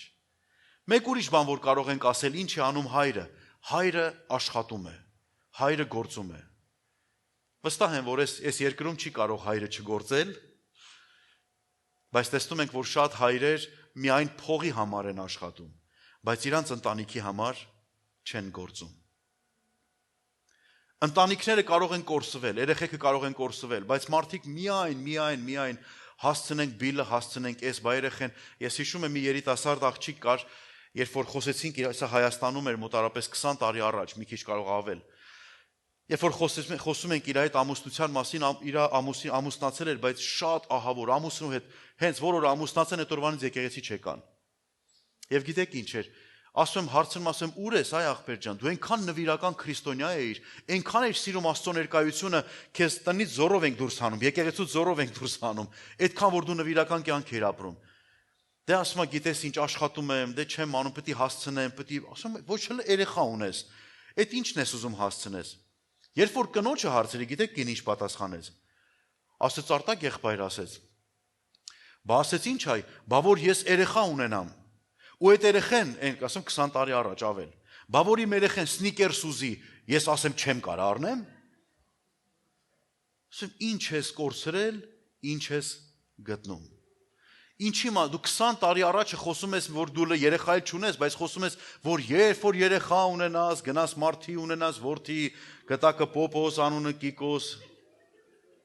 Միած սնիկերսը, որը արժեր մոտարպես 250 դրամ, ուրեմն այդքան դժվար էր, բայց չէ, հավաքույթից կտրվում է, եկեղեցուց կտրվում է, պետք է գնա աշխատի, որ երբ որ ասեմ սնիկերս, սեղանին ելնի։ Երեխա էլ ունեցան, եկեղեցի էլ չեկան։ Սիրելիներ, միթե սա է ուզում մեզանից Աստված։ Հիսուսը ասեց Հովհաննես ավետարան 5:17-ում ինչ է ասում։ Հիսուս պատասխանեց ասեց. Իմ հայրը մինչև հիմա գործում է, ես էլ եմ գործում։ Իմ հայրը լավ օրինակ է աշխատողի։ Իմ հայրը հասցնում է ամեն ինչ։ Իմ հայրը չի կտրում ինձ հոգևորից եւ ինձ դնում Rolls-Royce-ի ղեկին։ Իմ հայրը ինձ չի կտրում Աստծուց եւ ինձ տալիս է քեֆերի ուրախությունների տոմսեր։ Իմ հայրը ինձ չի կտրում Աստծո սրբության ներկայությունից եւ դրա հաշվին ինձ տանում Disneyland։ Իմ հայրը գործում է առաջինը, որ ինձ ունենա հավիտենական կյանքի մեջ։ Սիրելի եղբայրներ, քույրեր, եթե դուք ձեր երեխային երկինք չեք կարողանում տեղափոխել, իմացեք, դուք ամենամեծ վատությունը արած կլինեք ձեր ընտանիքին։ Որովհետև առաջին բանը, որ ձեր կյանքում պետք է անեք, գործեք հավիտենական արժեքների համար։ Որովհետև ամեն ինչ տակ ես կյանքում, բայց նա երկինք չգնա, հաշվեք, որ դուք ինքներդ եք կախաղանը սարքել ձեր երեխայի համար։ Սրա համար խորհուրդ եմ տալիս, Աստծո հետ հանդիպման հաշվին ոչ մի բան մի ծրագրեք։ Դա կարող եք անել ուրիշ օր։ Հայրը գործում է, ես էլ եմ գործում։ Մեկ ուրիշ բան տեսնում ենք, ինչ է անում հայրը։ Հայրը երբ որ տեսնում է, հատուցում է մեզ։ Հայրը պիտի մի բան տեսնի, որ հատուցի։ Մի բան դրել է մեր կյանքի մեջ, եւ հետո ուզում է դրա արդյունքը տեսնի։ Եվ ինչ է ասում Մատթեոս ավետարանում Տեր Հիսուսը 6:6-ում ասում է. բայց դու երբ որ աղոթք կանես, մտիր քո սենյակը եւ դուռդ փակ աղոթք արա դեպի քո հորը, որ ծածուկում է, եւ քո հայրը, որ ծածուկ տեղը տեսնում է, հայտնապես հատուցում կանի քեզ։ Հայրը տեսնում է քո աղոթքի կյանքը։ Հայրը տեսնում է, որ ինչպես է քեզ բերել իր ներկայության մեջ եւ դու ինչպես ես սիրում իրան, ինչպես ես աղոթում իրան։ Հայրը տեսնում է քո աղոթքը։ Հետ դարձիր ուտես մի տարի առաջվանից, մինչև հիմա քո աղոթքը նույնն է, թե փոխվել է։ Եթե նույնն է, ուրեմն քո աղոթքի սենյակում ոչինչ փոփոխության չի ենթարկվել։ Մենք կարիք ունենք վերափոխման։ Մենք կարիք ունենք Աստծո ներկայության մեջ մեր սիրտը բացելու ամեն անգամ ծածուկ տեղը աղոթք անելու։ Ես շատ ուրախ եմ, որ մարդիկ կարողանում են գնալ եւ տարբեր երկրներում գնալ եւ բարեգործություններ անել, բայց տանել չեմ կարողանում եւ երբեք Սուրբ գրային չեմ համարում, երբ որ մարդիկ իրանց այդ մեծ առաքելության մեջ տանում են մի քանի կամերամեններ, մի քանի հեռախոսամեններ, մի քանի լրատվամիջոցներ, մի քանի հոգի, որ հաստատեն, մի քանի հոգի, որ ինչքան արած շատ տարածեն, երբ որ ողորմություն ես անում, ծածուկ արա։ Թող աչդ չիմանա ինչ անում ձախդ։ Արա ոչ թե մարդկանց, այլ Տիրոջ անունով արա, որ ոչ թե մարդկանցից փառք ընտրես, ընդունես, այլ գաղտնի անես, որտեվ այդ ծածուկ բաներն են, որոնք հայտնապես Աստված հատուցում կանի։ Եթե դու հայտնապես ես մի բանը անում, այդ հայտնապեսի մեջ վարձք չկա, բայց ծածուկի մեջ վարձք կա։ Ուզեմ մի հետաքրքիր պատմություն սերտելով գնանք եւ սրանով պիտի վերջացնեմ, սիրելիներ։ Ղուկաս ավետարանում 15-րդ գլխում մենք հանդիպում ենք մի հրաշալի պատմության, որ բոլորից շատ ծանոթ է։ Մենք կարդում ենք դա որպես անառակ որդու առակը, բայց մենք սխալված չենք լինի, եթե ասենք, որ դա սիրող հոր առակներ։ Հայր, որը որ սիրում է իր զավակներին։ Հայր, որի համար ամեն մի զավակը թանկ է։ Ղուկաս ավետարան 15-րդ գլխի մեջ թույլ տվեք ձեզ այս մասը ասեմ եւ հետո կմեկնաբանեմ, կներկայացնեմ ձեզ։ Տեր Հիսուսը մի առակ ապատում եւ ասում. մի մարդ երկու որդի ուներ, եւ նրանցից փոքրը ասեց հորը. հայր, տուր ինձ ինչ որ իմ բաժինն է, հասանելի է ինձ իմ ստացվածքից, եւ նա ապրանքը բաժանեց նրանց։ Մի մարդ ուներ երկու որդի, եւ այս երկու որդիներն էլ ապրում էին հոր հետ նույն տան մեջ։ Ես սրա մասին խոսել եմ եւ եկեղեցում մենք սերտողություն ունեցել ենք, ինչու պետք է այսպես հեշտ ու հանգիստ հայրը տար, որովհետեւ ըստ օրենքի նա իրավունք չուներ, ըստ հերական օրենքի նա իրավունք չուներ զրկեր որևէ մեկին։ Երբ որ երեխաները չափահասության էին հասնում, ընտանիքի մեջ բաժանվում էր բոլոր ունեցվածքը։ Ամեն մի զավակի համար մի բաժին էր որոշվում։ Եվ երբ որ մեկը ուզենար հեռանալ տնից, ինքը դա կարող էր անել ցանկացած պահի։ Նա կվերցներ իր բաժինը եւ կգնար։ Դրա համար ասում է՝ «Տուր ինձ իմ բաժինը»։ Չի ասում՝ «Տես ինչ կտաս ինձ»։ Նա կոնկրետ գիտի, որ բաժին ունի հոր տնից եւ վերցնում է իր բաժինը եւ գնում է։ Այդ տան մեջ մնում են հայրը եւ մեծ որդին։ Սա կհիշեք։ Հետո ինչ որ ժամանակ հետո հետ են գալու սրան։ Վերցրեց հայրը տվեց իրան եւ մի բան կարծես թե ենթատեքստը սա էր. ես չեմ կարող քեզ արգելել։ Դա քո բաժինն է եւ դու կատարյալ իրավունք ունես այդ ամեն ինչի վրա։ Ինչ որ դու անես դա։ Գիտեք, հայրը մեզ չի զրկում։ Երբեմն Աստված մեզ թույլ է տալիս, որ մենք ազատ դժվարությունների մեջ լինենք, բայց դա իր նախաձեռնած ծրագիրը չէ մեր բոլորի համար։ Հայրը թույլ տվեց. վերցրու քո բաժինը, ինչ ուզում ես արա։ Եվ Աստծո խոսքը ասում է, որ նա վերցրեց եւ հեռու երկիր գնաց։ Գնաց հեռու երկիր։ Դուք կարող եք բան ուզեք Աստծուց եւ Աստված ձեզ տա։ Բայց հարցրեք, Տեր, բայց դու ուզում ես, որ դա ես ունենամ։ Դու ուզում ես, որ ես այս վիճակի մեջ լինեմ։ Դու դա նախատեսել ես, որ ես դրանով կկարողանամ ավելի քեզ ընծայվեմ, նվիրական լինեմ։ Թե դա կարող է ինձ կործանի։ Հայրը կարող է տա, բայց եկեք անկեղծ լինենք, ցանկալի է միշտ լավը ունենալ, բայց հարց. Տեր, դու ուզում ես դա ինձ տայր, թե ոչ։ Տեսնում ենք, որ 13 համարի մեջ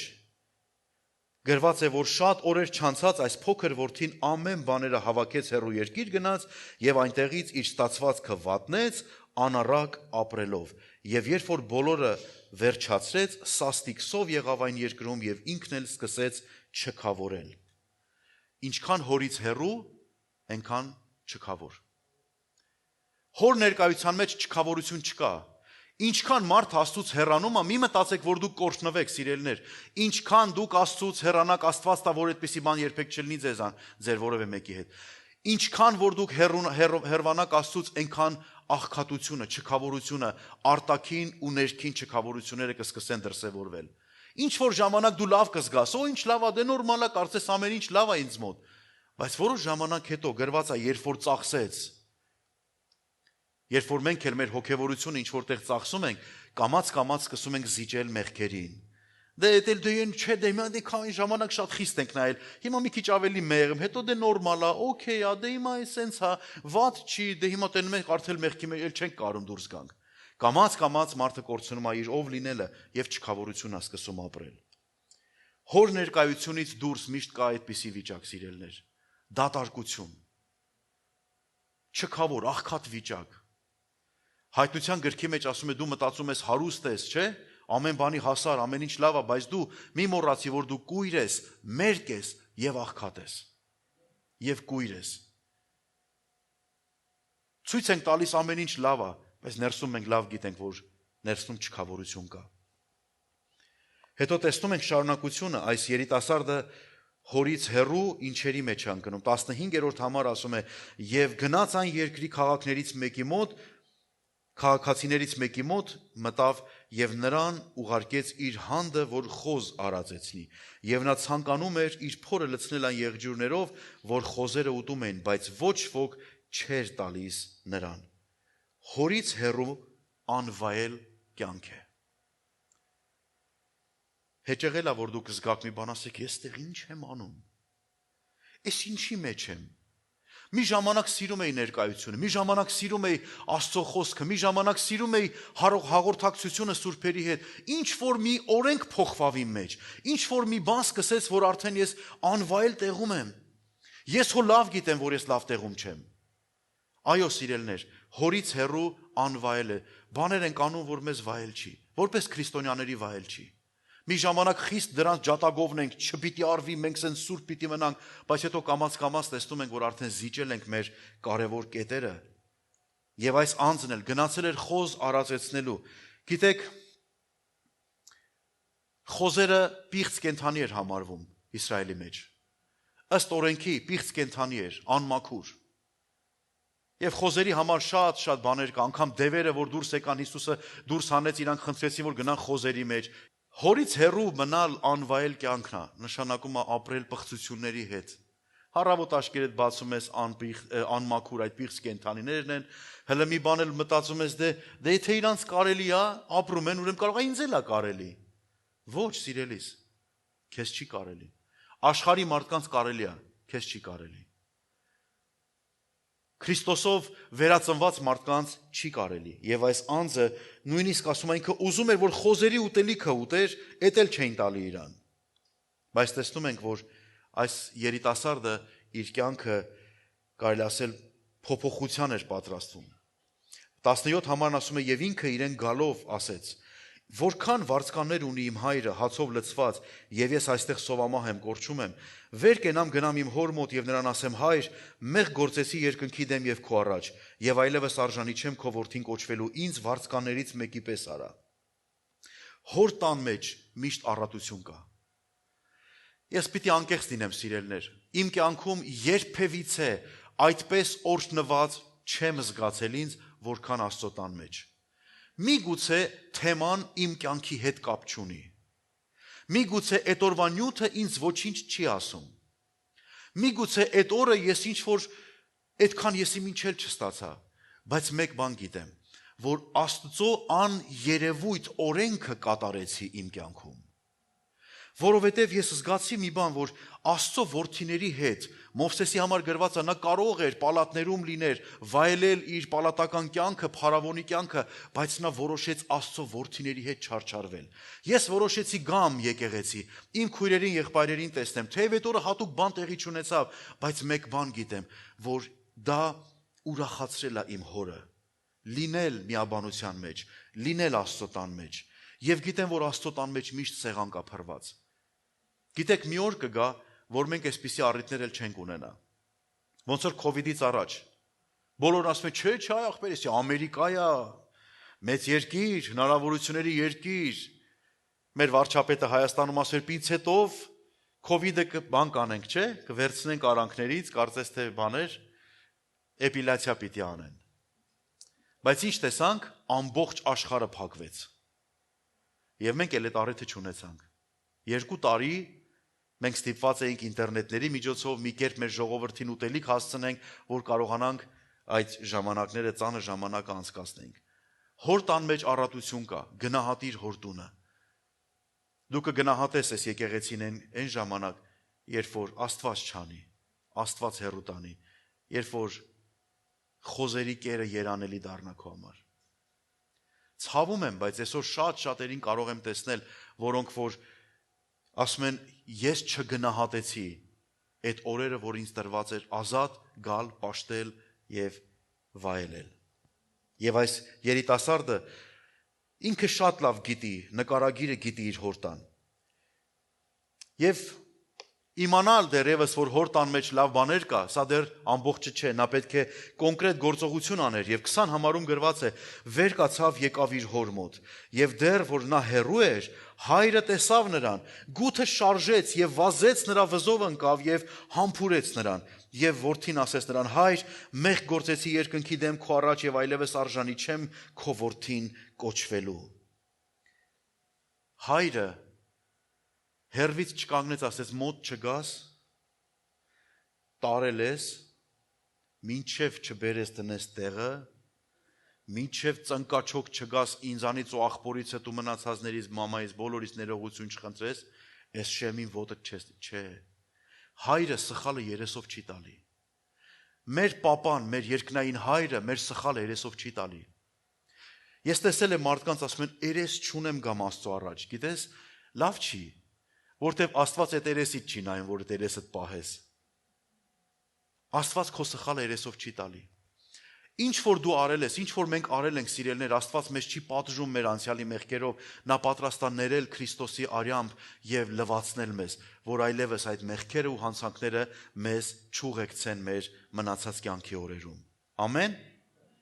Դու ուրախ ես, որ Աստված չի դատապարտում քեզ քո մեղքերի համար։ Եթե ասենք մեղք չունենք, սուտ ենք ասում, որտեվ Աստված ասում է բոլորը մեղք ունեն։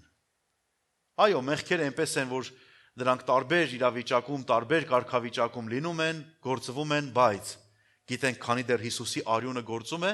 մեր հայրը պատրաստ է մեզ ներելու եւ սիրելու։ Ամեն։ Մոտենում եմ ավարտին, սիրելներ։ Հայրը ոչ միայն երեսով չի տալիս, այլ նաեւ ինչ է անում մեզ, վերականգնում է։ Մեր Աստծուն պիտի ճանաչենք, որ մեր Աստվածը վերականգնող Աստված է։ Ինչ ես արել, ինչից ես ընկել, որտեղ ես ընկել, ոչ ոք իրավունք չունի քեզ մեղադրի քո ընկնելու տեղի համար։ Մենք պարզապես պետք է ուրախ լինենք, որ մեկը որտեղից որ ընկել է, նորից վեր կանգնի եւ գնա առաջ։ Ամեն։ Հայրը ասեց իր ծառաներին 22 համարը. Իր առաջվա պատմուճանը հանեցեք եւ հագցրեք նրան եւ մատանի դրեք նրա ձեռքին։ Լսեք ուշադիր, նրա առաջի պատմուճանը հանեք, կներեք, պահարանից հանեք, այն պատմուճանը, որով որ այս տան մեջ ինքը ման էր գալիս, այն արժեքը, այն գինը, այն իշխանությունը, այն հոգևոր կեցվածքը, որով որ ինքը հայտնի էր այս տան մեջ, հանեք պահարանից։ Դա կարծես նշան էր, որ ինքը գնալուց պատմուճանը թողել էր, իր շորը թողել էր, եւ այդ շորը կարծես տարել էին եւ պահել էին, ասում է հանեք իր առաջի պատմուճանը եւ հագցրեք նրան եւ մատանի դրեք նրա մատը։ Մատանին սա հորից տրված իշխանությունն է, հորից տրված ժառանգությունն է, որը դրվում էր որդիների մատերին, որ նրանք կարողանային այդ տեղի ծառաներին թելադրեին։ Ով ինչ աներ, ով ինչ չան, եթե մատանին չկար, ոչ մի ծառա չէր հնազանդվելու այդ անձի հրամաններին։ Եվ ասում է մատանին դրեք նրա մատ եւ կոշիկներ նրա ոտքերին։ Գիտեք, որ ծառաները բոբիկ էին, բայց որդիները կոշիկներով։ Ինձ հետ եք։ Ծառաները բոբիկ էին, բայց որդիները կոշիկներով էին։ Եվ տեսնում ենք, որ Աստված վերականգնում է իրան, այդ յուրաքանչյուր մարդու, որը որ մի ժամանակ ընկել է, ինչպես որ այս հոր օրինակով Տեր Հիսուսն է ցույց տալիս, հայրը վերականգնում է իրան, ասում է դու չես կարա իմ տան մեջ ծառան լինես։ Նրանց, ովքեր որ ուղակի ծառաներ են, դու իմ տան մեջ որդի ես։ Սիրելներ, նրանք ովքեր վերադառնում են դեպի Տերը, նրանք ովքեր վերստին ծնվում են, նրանք Աստծո որդիներ են, եւ նրանց ոտքերին կա ավետարանի պատրաստվածության կոշիկները։ Ամեն։ Եվ շարունակությունը հիացնում է ինձ։ Եվ շարունակությունն ասում է. եւ մսացու եզը բերեք, մորթեցեք, ուտենք եւ ուրախ լինենք, որ այս իմ որդին մեռած էր եւ կենթանացավ եւ կորած էր եւ գտնվեց եւ սկսեցին զվարճանալ։ Հալելույա։ Ես մտածում եմ այստեղ հոր քայլերը այնքան հետաքրքիր է։ Հիշեք, որ այդ տան մեջ ելով կար բացի հայրը։ Ավակ որդին կար։ Մեծ աղբերը կար։ Մենք կարիք ունենք մեզ քննենք, մենք մեծ աղբեր ենք, թե հայր ենք։ Դա էլ մեր քննությունն է։ Եվ հայրը ասում է, որ մսացու եզը բերեք։ Ում համար էր այդ մսացու եզը։ Ես չգիտեմ, կարող է մեծ աղբոր համար էր։ Մեծ աղբոր բաժիններ։ Հայրը ամեն ինչ տվել էր, բայց տեսնում ենք մի բան, հայրը իր տան ոչ այս եկած որդու, որտեղ նա իր ունեցածը ամեն ինչ փչացրել էր, իր տան ունեցածից իր իշխանությունից եւս մեկ զոհաբերություն է անում նրա համար, խնջույք է կազմակերպում նրա համար։ Եվ ասում է այսպիսի խոսքեր, որը հիացնում է ինձ։ Ասում է. այս իմ որդին մեռած էր եւ կենթանացավ։ Միգուցե շատերն ասեցին, դե այս քանի տարի խաբար չկա, ով գիտի, մեռել է միտեղ, ինչ ա եղել, չէ՞։ Եվ հաշտվել էին այդ մահվան լուրի հետ միգուցե։ Բայց տեսնում ենք հայրը ճանապարհին կանգնած սպասում էր, երբ որ այս որդին հետ վերադարձավ։ Մեռած էր եւ հիմա կենթանացավ։ Եվ մյուսը ինչ ասում, կորած էր եւ գտնվեց։ Եվ ասում սկսեցին զվարճանալ։ Աստծո ուրախությունն է, երբ որ դու վերադառնում ես իր տան մեջ։ Աստծո ուրախությունն է, որ երբ որ դու ոտքերդ մխում ես Աստծո ներկայության մեջ, ասում ես, գիտես ինչ, սա ամենացանկալի վայրն է, որ ես կարող եմ ունենալ իմ կյանքում։ Որտեւ իմ Աստվածը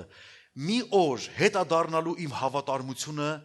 իմ հավատարմության արդյունք որպես ինձ տանի։ Եթե Աստված գա տենա դու չկաս։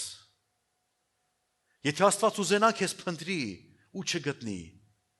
կարծում եք դա հավատարմություն կկոչվի մեր կողմից։ Ոչ։ Հաջորդ կետը եւ ավարտելու եմ շուտով սիրելիներս։ Հայրը հաշտեցնող է։ Գիտեք, դժվար բան է հաշտեցնող մարդու գործը։ Դժվար է, չէ՞։ Երկու կրված մարդուն իրար հետ հաշտեցնելը շատ դժվար բան է։ Դու չմտածեք, որ հեշտ է մտնել երկուսի արանքը։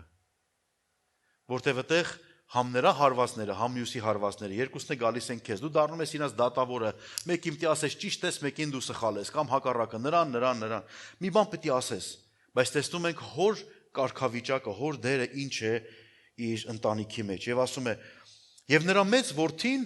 որ հանդում էր, երբ որ եկավ, տունը մտավ, երգերի եւ բարի գալու ձայնը լսեց։ Այս միգուցե մտածում էր, կարող է իմ հարսանիքն է, ես խաբար չեմ, ինձ չեն ասել, որ տրամադրությունս չընկնի։ Եվ ծառաներից մեկին կանչեց իր մոտ ու հարցրեց, թե այդ ինչ է։ Նա էլ ասեց նրան, թե եղբայրդ է եկել, եւ քո հայրը մսած ու եզը մորթեց, որովհետեւ ողջ եւ առողջ ընդունեց նրան, եւ նա բարկացավ եւ չէր ուզում ներս մտնել, բայց հայրը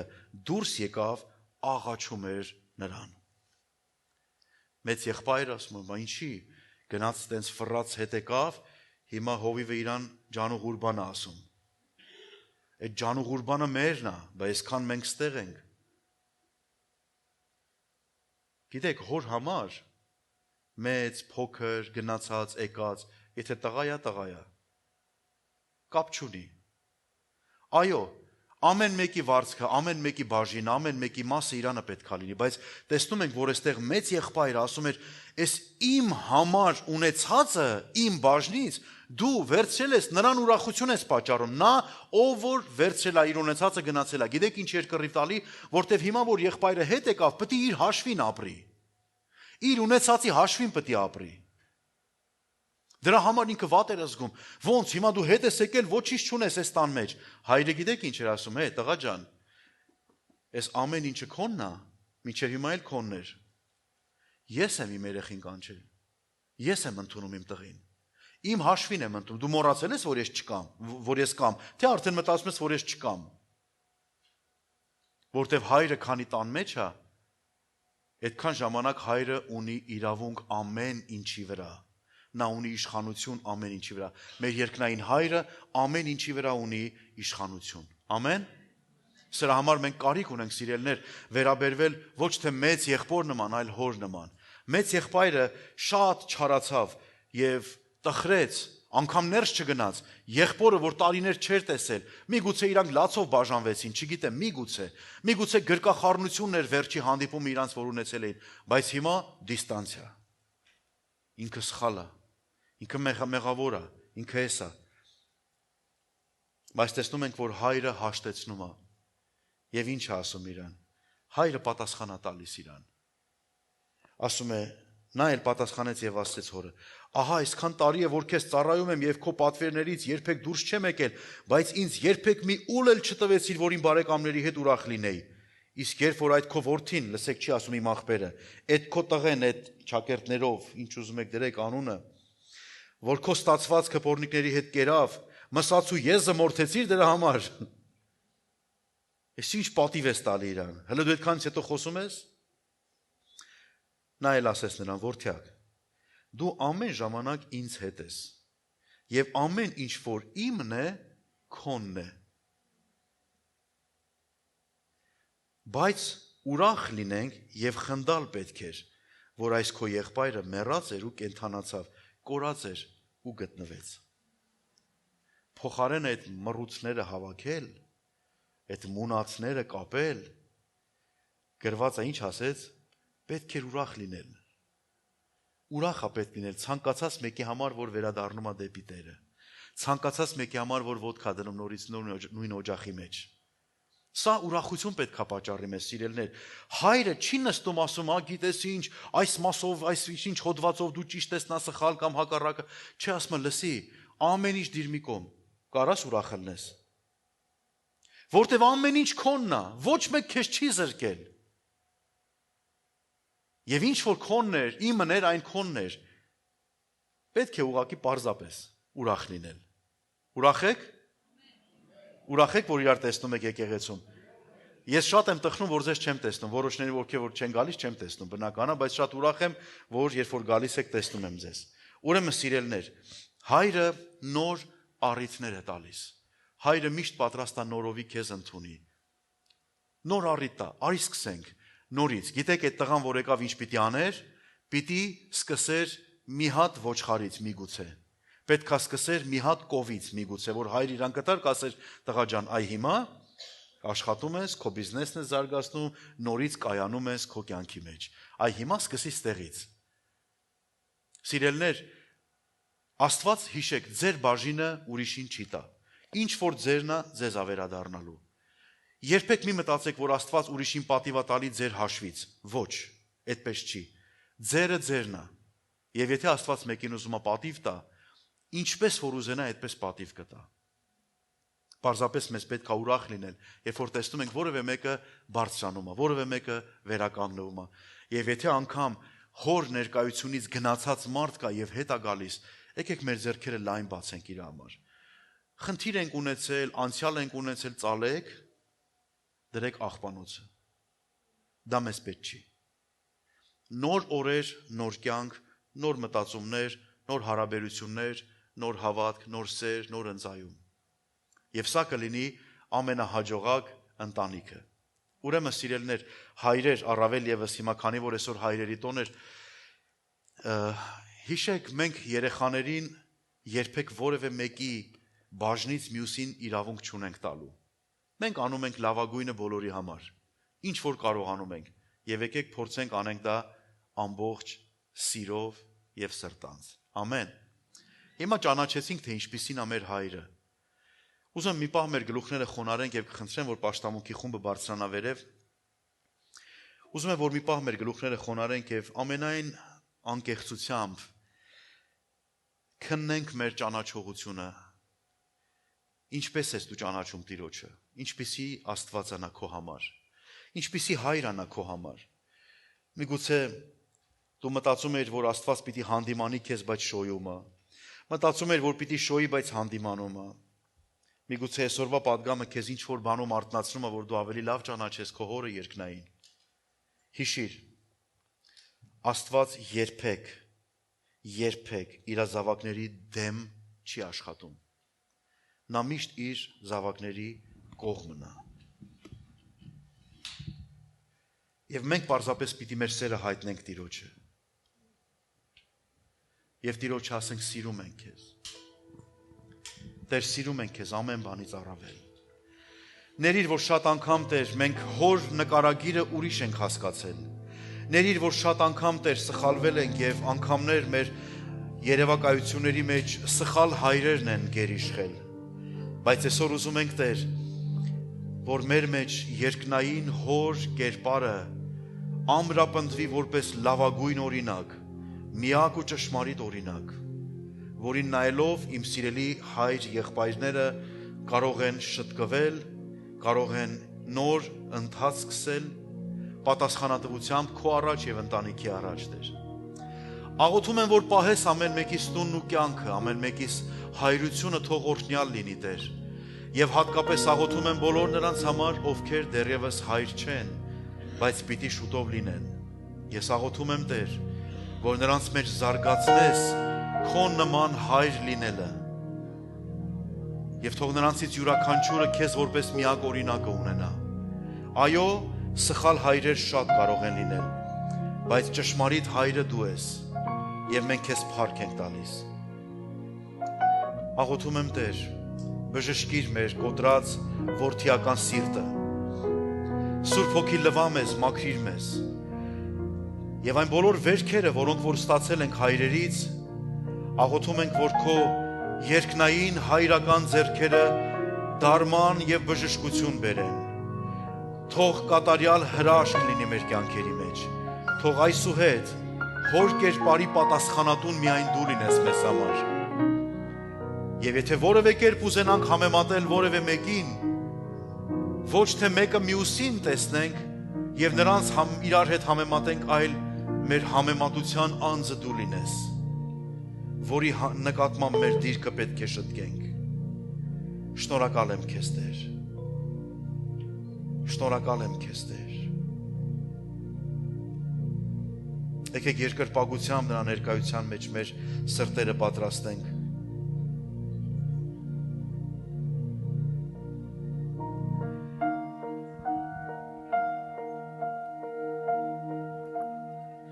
Իմ հայր, իմ սրտում հավեր, քո ներկայությունը միշտ զգում եմ ես, սրտով երախտապատ, մեծարում եմ քեզ, Էմանուել,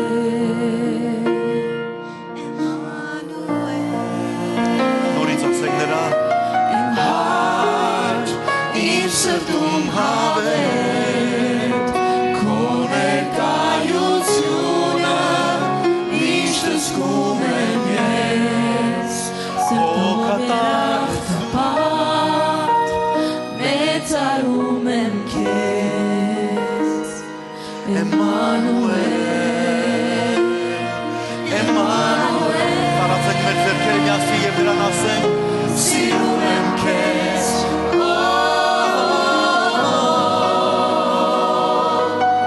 Սիրում եմ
Շնորհակալություն քեզ, որ մեզ ծանոթացրեցիր,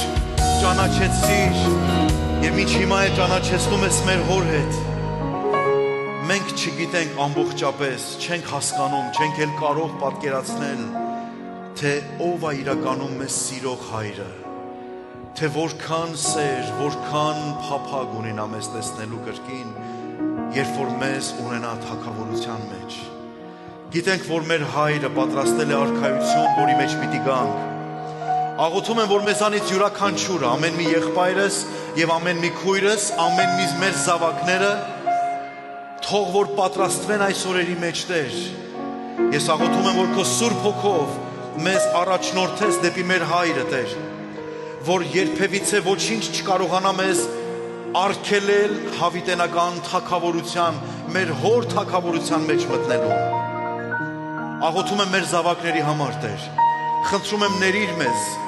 որ սխալ հոր օրինակ ենք ցույց տվել, որ մեր մեղքերը, որ մեր սխալները մեր երեխաների մոտ ազատ արձակել ենք, մտածելով, որ չեն հասկանում, ոչինչ կմեծանան, իրանք կընտրեն ճիշտը, ոչ։ Տեր, աղոթում եմ ների մեզ եւ մեզ դարձրու լավագույն օրինակը քեզ նման։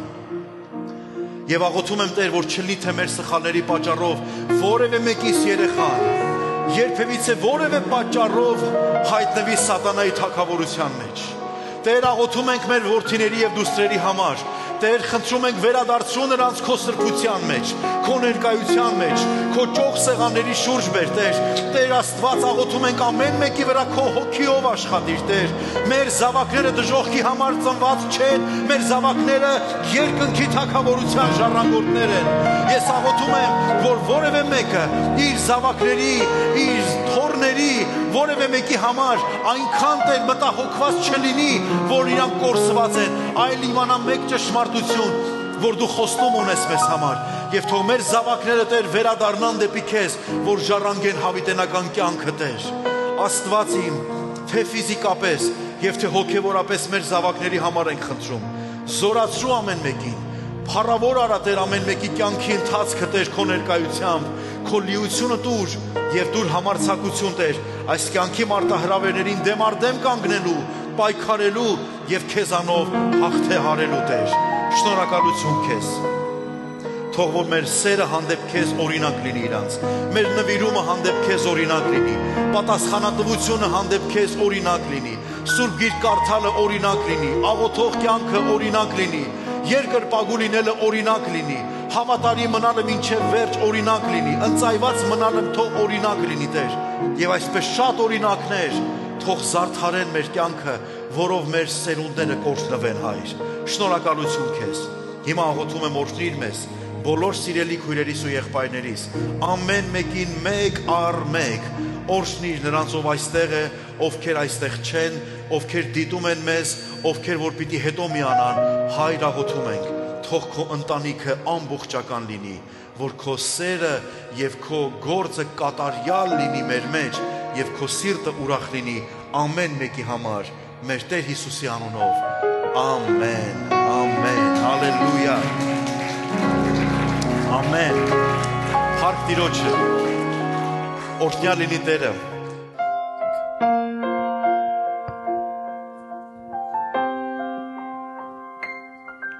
Աստծո